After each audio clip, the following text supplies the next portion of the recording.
The 5-minute rule, the simple trick to beat laziness and get moving. Ever had one of those days where even brushing your teeth feels like running a marathon?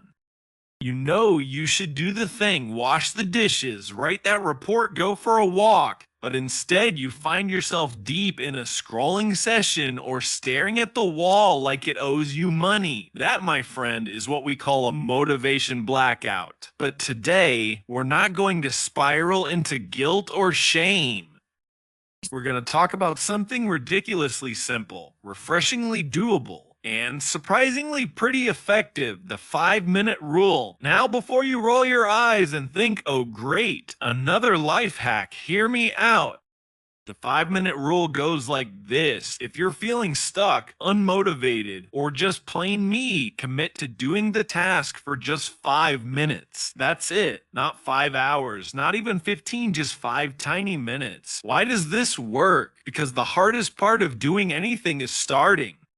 You don't need a motivational speech. You don't need perfect conditions. You just need a microscopic bit of momentum. Let's talk pain points. You've probably experienced a few of these. You feel overwhelmed by your to-do list, so you do nothing. You beat yourself up for procrastinating, which only makes it worse. You wait for motivation to magically appear. Spoiler, it never does. You start thinking, why can't I just be normal? As if everyone else has it figured out. Sound familiar? Here's where the 5-minute rule sneaks in like a productivity ninja. When your brain says, I can't, you say, okay, fine, I'll just do 5 minutes. This flips the script. It makes the task smaller, lighter, and less threatening. Your brain doesn't have to panic. It just sighs and says, fine, 5 minutes. I guess I can do that. And here's the kicker. Once you start, you usually keep going. You wash one dish, and suddenly you're halfway through the sink. You open your laptop, and before you know it, you've written 2 paragraphs. You do 5 minutes of stretching, and you feel like a yoga master.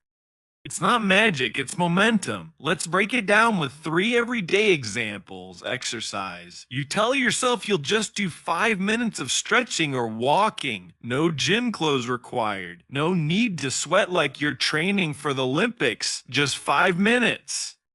But after that, you might feel good enough to keep going. And even if you don't, you still moved your body. That counts. Work tasks. That scary email you've been avoiding. Open it, read it, that's your 5 minutes. Suddenly it doesn't feel like a dragon anymore, just a slightly annoying hamster. Cleaning. Tidy up your desk for 5 minutes. Don't aim to spring clean your whole house. Just clear one surface. Boom. Progress. Now, does the 5-minute rule always work? Not always. Sometimes your 5 minutes will be all you can give, and that's okay. The point isn't perfection, it is action. And the real superpower, you start to build trust with yourself. You prove that even on low energy, low motivation days, you can still show up. Here's a fun little mental trick. Set a timer. 5 minutes. That's it. Give yourself full permission to stop when it's done. No guilt, no pressure, just curiosity. Most of the time, you'll be amazed at what those 5 minutes can spark. So next time you're stuck in that fog of I just can't, remember, you don't need to climb the whole mountain. You just need to tie your shoes and take the first few steps. Start small, stay kind to yourself, and when in doubt, give it 5 minutes. That's it. That's the rule. Nimble, smart, effective.